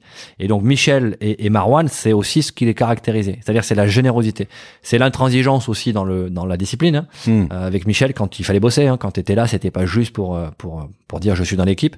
Mais quand tu donnais, tu avais beaucoup en retour. Donc c'est important. Et donc, la suite logique du raid là-dessus, c'est de te dire, en fait, à partir du moment où j'ai négocié dans des situations de stress incroyable avec des gens complètement, alors peut-être déséquilibrés ou pas forcément déséquilibrés, mais en tout cas un peu difficiles, dans des situations épouvantables, dans des, je sais pas, manque de sommeil, etc. Une fois que j'ai fait ça, je peux négocier à peu près avec n'importe qui sur n'importe quoi. Alors en fait non, ce qui peut paraître surprenant, c'est que quand tu arrives dans le monde de l'entreprise... Le mec vient de péter ma question en 2 secondes, merci. Non, Laurent. Merci, à bientôt, ça m'a fait plaisir. C'était super. Je vous souhaite une bonne journée. Non, parce que j'avais un peu ce sentiment quand je suis passé dans le privé, en me disant j'ai négocié avec des preneurs d'otages, des forcenés, des kidnappeurs, dans plusieurs cultures. Dans le monde de l'entreprise, ça va être finger in the noise, aucun problème, je vais tout gérer. Or c'est pas aussi simple que ça, pour plusieurs raisons. La première, c'est que t'as pas le rapport de force. Quand tu négocies avec un partenaire commercial, avec un syndicat, avec un DRH, avec une institution internationale, t'as pas le groupe d'intervention. Donc ça, c'est quand même un gros avantage quand t'es au raid ou ailleurs. C'est que soit il parle avec toi, soit tu pètes la porte et tu rentres. Donc il a quand même envie de négocier avec toi. Ensuite, les négociations sont dans la durée. Il y a un petit rapport de force, en effet. Car tu l'as pas dans l'entreprise. Il n'y a pas encore de groupe d'intervention pour faire des négos business. Même si certaines entreprises jouent un peu le rapport de force, en disant soit vous négociez, soit je vous déréférence. C'est un petit peu la même logique. Mais la plupart des négociations d'entreprise n'ont pas cette notion de rapport de force, ou un rapport de force plus équilibré ou plus facile à rééquilibrer. La seconde raison, c'est que c'est des négociations à long terme. Un syndicaliste, tu l'as tous les ans. Un partenaire commercial, tu l'as tous les ans. un collaborateur dans ton équipe, tu l'as tous les ans. Donc, tu peux pas te permettre de jouer sur des méthodes one shot, comme le mensonge, comme le bluff, comme tu pourrais le faire face à un forcené que du coup tu vas avoir qu'une fois. Alors ça tombait bien, c'était pas mon éthique de mentir même à un forcené, mais je me suis aperçu que les négos de l'entreprise étaient plus difficiles que celles du raid. Ça va paraître étonnant, hein. Les négociations du raid sont plus dangereuses parce que quand tu te plantes, il y a des morts. Mais techniquement, j'ai trouvé plus de difficultés à préparer une négociation annuelle obligatoire avec des DRH, à préparer une grosse négociation business avec 5 partenaires commerciaux, à préparer une négociation de financement avec une banque d'investissement ou un pool bancaire, parce que tu as une multitude d'acteurs, multitude de parties prenantes, ils n'ont pas le même rythme, ils n'ont pas les mêmes enjeux. Et tu vas devoir jouer ton éthique dans la durée. C'est-à-dire faire en sorte que tu fasses des efforts pour créer un objectif collectif, même quand des fois tu en as marre et tu as envie d'aller plus vite. Donc c'est clair que le sentiment de savoir très bien négocier, tu l'as au début. Et puis tu te dis, waouh, finalement, le DRH là, qui me voit beau comme un soleil parce que j'avais marqué raid sur ma tenue et que j'ai fait le FBI, finalement, ces négos sont peut-être aussi compliqués que les miennes, voire même un peu plus. Alors toi, tu dois théoriser sur tout ça, j'imagine, mais ça, c'est des choses que tu as fait. Par exemple, tu pourrais être légitime sur une négo entre la direction d'Air France et le syndicat des pilotes. Alors, non seulement on pourrait l'être, mais on l'a été. D'accord. On a travaillé, alors je peux le citer puisque le DRH du groupe nous a cité dans un article récent, on a travaillé sur les accords de compétitivité du groupe Renault. Non pas qu'on était légitime ou crédible pour aller négocier, on l'est pas. Aujourd'hui, quand je fais de l'assistance sur les négos, la moitié de mon temps de travail, c'est de l'assistance. C'est-à-dire que je vais aider des entreprises ou des organisations à négocier, à préparer leurs négos. Mais je vais pas négocier à leur place parce que je suis pas légitime. Mais du coup, tu fais par exemple, quand tu fais un truc comme ça pour, je reprends Air France par exemple, et puis le syndicat des pilotes, si tu es payé par Air France, tu es du côté d'Air France ? Tu es négociateur, tu es pas médiateur. Ça, c'est important parce que on est mandaté par une partie. Oui. Médiateur, c'est encore plus compliqué que négociateur, à mon avis, hein, parce que tu dois rester neutre entre les parties prenantes. Et forcément, à un moment donné, tu penches plutôt d'un côté ou de l'autre dans ta tête. C'est normal. Moi, j'ai ce confort de défendre les intérêts de mon client, mais de faire en sorte que la partie adverse soit aussi satisfaite de ce qu'elle va obtenir. Un médiateur, c'est encore plus compliqué parce qu'il doit vraiment garder cette neutralité. Donc oui, nous, on est mandaté par une organisation pour les aider à préparer leur négo. Bon, alors, ça peut être un syndicat. Hein. On a aussi été mandaté par un syndicat pour les aider à préparer leur négo, bien sûr. Il nous reste pas des milliers d'heures parce qu'en fait, tu as un otage à libérer, je crois, en Amérique du Sud, donc qui nous attend. Je crois qu'on peut avoir 10 minutes de plus avant qu'il... On va lui demander s'il est d'accord. C'est quoi les bases de... Si moi, là, tu dois me donner un petit cours, je te donne 4 minutes, et je pourrais le réécouter, ou 5, mais parce que j'aurai d'autres questions derrière. Les bases de la négociation, évidemment, tu m'as expliqué pas mal de choses déjà, hein, depuis une bonne heure, sur la préparation, sur qui est en face, qu'est-ce qu'il veut, comment, etc., etc. Les OCP. Et la question suivante sera dans quel bouquin, par exemple, qu'est-ce que je dois acheter pour en savoir plus derrière dans tes bouquins, par exemple? On va mettre de côté les deux éléments clés qu'on a déjà évoqués, le conflit, l'acceptation du conflit comme un moyen de créer de la valeur et l'agilité. C'est les deux premiers points que je cherche quand je recrute ou quand je forme un négociateur ou une négociatrice. Si je devais te donner 3 petits conseils pour négocier, le premier, il faut que tu aies un mandat. C'est-à-dire que tu saches sur quel point tu vas travailler, quels sont les points, les sujets que tu vas aborder. Sur chacun des points, quel est ce que tu cherches à obtenir, ce qu'on appelle le point idéal. Quel est le point qui va arrêter la négociation, le point de rupture. S'il n'y a pas de point de rupture en négociation, tout est négociable. Et ça, c'est de l'enfer. Et puis, quel est le point objectif qui va évoluer au fur et à mesure de la négociation. Donc, le mandat, c'est vraiment la premier outil qu'on met à plat quand on prépare une négo. On a un outil qu'on appelle un mandat scan, qui est une sorte de toile d'araignée. Chaque sujet de négociation fait l'objet d'un axe et sur lequel on positionne le point idéal, le point objectif et le point de rupture. Une fois que tu as ton mandat, tu as ton terrain de jeu, tu sais les sujets que tu vas aborder, les sujets que la partie adverse va aborder, tu sais ce que tu peux donner à la partie adverse et tu sais quelle contrepartie tu peux lui demander. Si tu donnes sans contrepartie, si tu donnes sans résister, ce que tu donnes ne vaut rien. Dans sa tête, ça vaut pas grand-chose. Donc ça, c'est le premier point. Le second point, c'est le pouvoir le plus important en négociation, c'est le pouvoir relationnel. C'est-à-dire la capacité à créer une relation authentique. Et on pense que pour être efficace en négo, il faut être à la fois assertif et empathique. Et souvent, on a tendance à opposer assertivité et empathie. Or, c'est pas le même registre. L'assertivité, c'est un état d'engagement. Un engagement à défendre son point de vue, en acceptant celui de l'autre. Si tu défends ton point de vue sans accepter celui de l'autre, tu es agressif. Si tu défends pas pour ton point de vue et tu subis celui de l'autre, tu es passif. Donc, l'assertivité, tu défends ton point de vue, mais tu acceptes que l'autre ait aussi le droit d'exprimer le sien et que son point de vue soit aussi entendable. Et le second point, c'est l'empathie. L'empathie, c'est un état émotionnel, une attitude émotionnelle qui fait que tu vas accepter l'émotion de l'autre sans toutefois la partager. Si tu partages l'émotion de l'autre, c'est de la sympathie. Et si tu es sympathique, c'est-à-dire que tu ressens l'émotion que la personne en face de toi est en train de te montrer, tu risques de perdre ton objectivité. C'est pas forcément automatique, mais c'est plus facile de perdre son objectivité quand on est sympathique que quand on est empathique. Oui, être sympathique avec un preneur de tâches, c'est compliqué, j'imagine. Non, tu pourrais, s'il est en colère et que ça crée de la colère chez toi, oui. tu es dans la sympathie. Tu partages son émotion et tu perds ton objectivité. Donc il faut arriver à trouver le juste équilibre. Le dernier point, c'est apprendre tes expériences. Débrief. La négociation, c'est de la pratique. Voilà. Il y a des négociateurs qui pratiquent depuis des années sans forcément avoir aucun diplôme de négociation. Il y a des gens qui sont ultra diplômés en négociation qui n'ont jamais fait une négociation de leur vie. Donc le vrai savoir en négociation, c'est la théorie que tu testes au quotidien par la pratique. Donc la pratique, c'est ce qui fait de toi le négociateur que tu es et que tu peux devenir. Donc débrief. Repose-toi les questions. À la fin de chaque négociation, nous on se repose les questions clés. Quel était mon mandat? Quel était l'OCP? Est-ce qu'il a été accepté? Est-ce que j'avais le bon point de rupture? Voilà. On reprend les questions clés parce que c'est l'apprentissage de l'expérience qui permet de faire en sorte qu'une erreur commise une fois ne deviendra pas une faute, c'est-à-dire une erreur commise une deuxième fois. À partir du moment où tu acceptes que ton expérience, c'est ce qui crée ton livre de négociateur, à partir de là, tu peux commencer à t'éclater dans les négociations. Ce qui est difficile, c'est que pour faire tout ça de manière qui est moins instinctive que ce qu'on fait tous les jours, il faut, comme tu le dis, accepter le conflit entre guillemets, qui est pas forcément, on appelle ce mot conflit qui est fort, mais en fait c'est pas forcément un conflit très fort. Le désaccord. C'est pas la confrontation. Mais en fait, des négos, j'ai l'impression d'en faire tous les jours sans vraiment m'en rendre compte. C'est ce que je te disais. Et du coup, débrief, toutes ces étapes, tout ça, c'est peut-être que pour les négos importantes. Ouais. Après, moi, ce que je te conseille, c'est de choisir toutes les semaines une négo. Tu dis cette semaine, quelle était ma négociation la plus marquante? Peut-être avec un partenaire, un client, tes enfants, un collaborateur. Et à partir de là, ok, alors, qu'est-ce que je voulais dans cette négociation? Quel était mon enjeu? Quel était le besoin que je cherchais à satisfaire dans cette négo? Quel était l'enjeu de la personne en face? Est-ce qu'on avait un OCP? Est-ce qu'on se les partageait? Te reposer des questions de base. C'est comme ça qu'on fait rentrer le référentiel Pacificat, d'ailleurs dans la tête des gens qui bossent avec nous, ou même de nos clients. On forme entre 500 et 600 négociateurs par an. Depuis maintenant pas mal d'années. Et donc, on a un bon track record sur la façon d'utiliser la méthode. Les gens nous disent, en fait, ce qui ancre les outils, c'est le débriefing.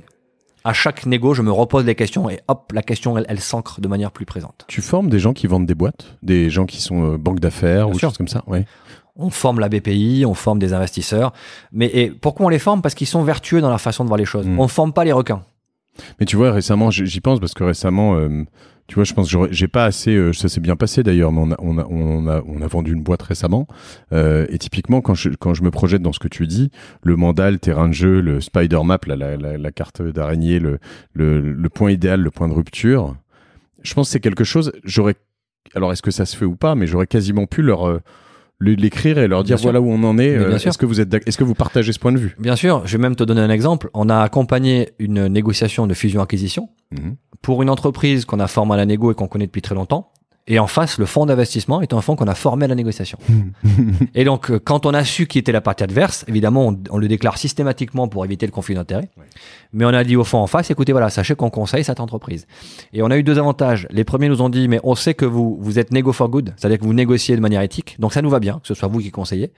Et la seconde, c'est, en fait, on va parler le même langage. Quand on va dire l'OCP, tout le monde sait ce que c'est. Quand on va se dire qu'on peut pas aller sur ce point-là, si on crée de la confiance, on fera une belle négo. Et ça a été une super négo. Parce que les gens se sont dit que, ok, allons, on se cache rien, on se dit les choses, on va pas tout se dire évidemment, mais on va se dévoiler suffisamment pour montrer qu'on a quelque chose à gagner. À partir du moment où chacun le fait, c'est de la vraie négo. Et tout le monde est reparti gagnant. Deux petits points sur les enfants. Il y a des spécificités sur la négo pour les enfants, parce que tu as écrit là-dessus, je crois. Ouais, il y a une grosse spécificité, c'est qu'il y a de l'affect. Ouais. C'est-à-dire que tu es naturellement sympathique avec tes enfants. Tu partages leurs émotions, évidemment. C'est beaucoup plus difficile de rester froid et distant quand tu es avec tes enfants, parce que voilà, c'est ta chair, c'est ton sang, et c'est forcément l'engagement émotionnel est très fort. Donc oui, la perte d'objectivité, elle est assez fréquente. Moi, je le vois, j'ai 4 enfants. Quand je négocie avec eux, j'essaie de rester le plus objectif possible, mais je peux me faire piéger par la sympathie, c'est-à-dire le partage de leurs émotions, et puis finalement, soit céder plus facilement que ce que j'aurais fait normalement, soit refuser de négocier pour justement ne pas avoir à céder, et donc dans ce cas-là, je coupe court à toute négociation, même quand on aurait pu être efficace. D'accord. Donc il faut un peu... tu leur mets l'acceptation du conflit, un objectif commun partagé. Bien sûr. Ah ben, moi, mes enfants savent que me dire non, s'il y a une bonne raison, ça me dérange pas. Sur les sujets qui sont négociables. Parce que me dire non sur les sujets qui sont pas négociables, là, c'est même pas la peine. L'hygiène, la sécurité, la politesse, là-dessus, il y a aucun truc à négocier. D'accord. Il y a aucune bonne raison de pas dire merci, de pas dire bonjour. Tu peux me balancer une belle négo avec tes enfants, je sais pas, un exemple. Non, mais par exemple, est-ce que je peux regarder la télé ce soir? Il y a un truc sur les dinosaures, j'ai un devoir sur les dinosaures, s'il te plaît. Ok. Négociable ou pas négociable? Bah, c'est éducatif, ça finit pas trop tard. Pourquoi pas? Par contre, ouais, je te laisse le regarder, mais qu'est-ce que tu donnes en échange? Parce que si tu donnes rien, ça vaut rien. Et puis demain, tu vas me dire, bah, je peux pas regarder encore, puisque de toute façon, hier, j'ai regardé, ça m'a rien coûté. Donc oui, tu crées de la négociation pour ça. Tu ouvres la porte à la négociation. J'adore. Mes enfants ça va être la purge pour après cet épisode. Et donc, tu as un bouquin là-dessus qui s'appelle comment? Devenez meilleur négociateur que vos enfants. J'adore. Ça, c'est bon, hein, c'est du bon titre.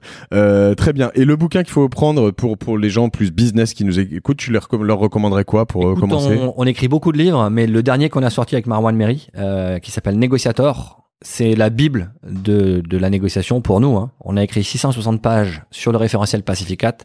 C'est très méthodique en fait. Il y a 9 chapitres, c'est les 9 étapes du référentiel. D'accord. Donc c'est illustré avec des cas concrets, on les débriefe systématiquement, on essaie d'en sortir des questions qu'on essaie de se poser en négociation.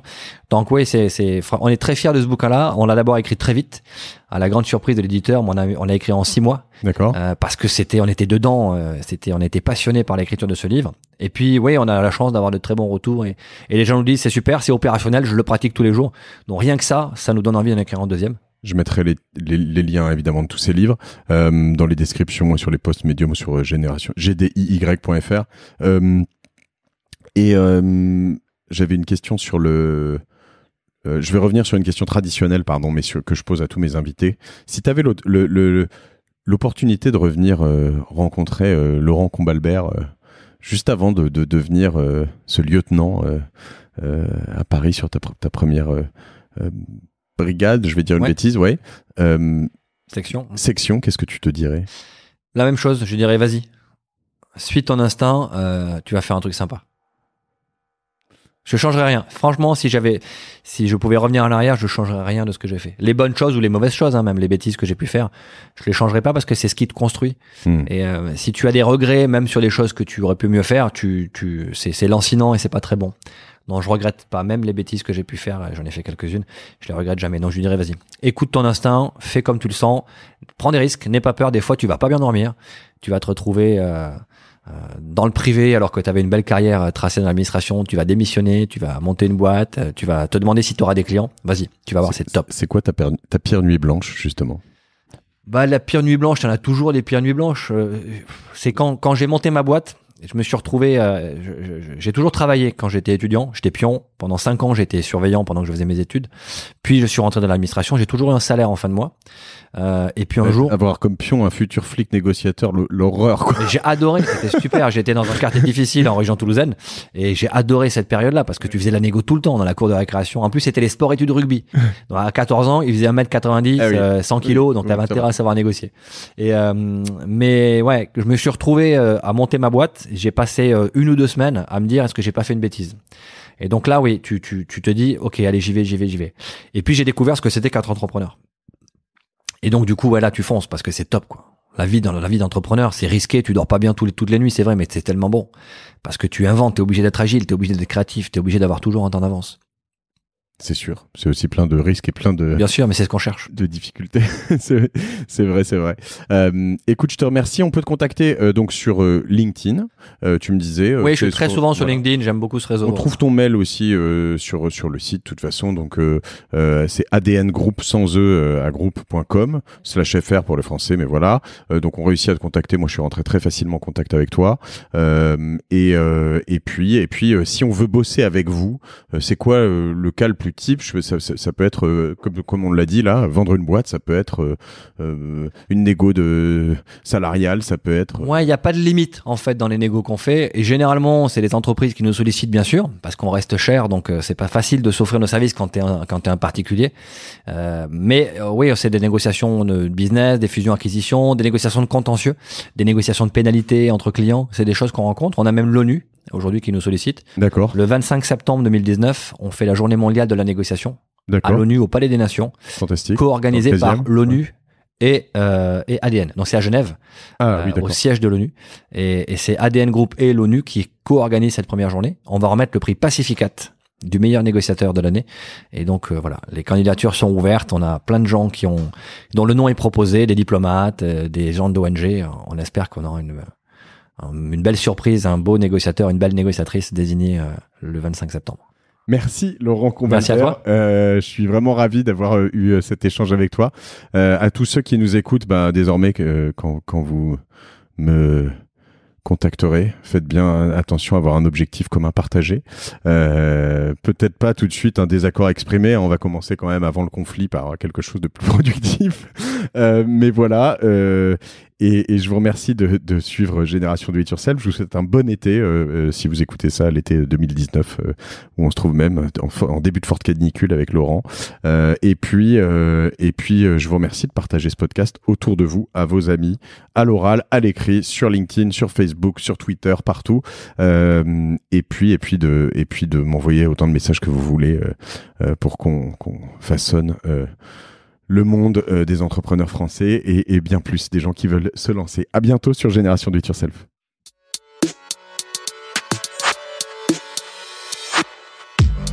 Bravo, vous avez écouté cet épisode de Génération Do It Yourself jusqu'au bout. Merci de le partager à 2 personnes autour de vous, d'inscrire de force vos amis au podcast sur leur smartphone et de mettre une note 5 étoiles avec un gentil commentaire. Ça m'aide énormément pour ressortir dans les classements. Aussi, si vous me laissez votre email sur gdiy.fr, je vous enverrai l'épisode de la semaine ainsi que 2-3 bons plans. Pour finir, n'oubliez pas que si vous avez des besoins en accompagnement digital, toute l'équipe de Cosa Vostra va vous bichonner comme il se doit si vous nous écrivez sur contact@cosavostra.com. Je suis Mathieu Stéphanie et je vous embrasse.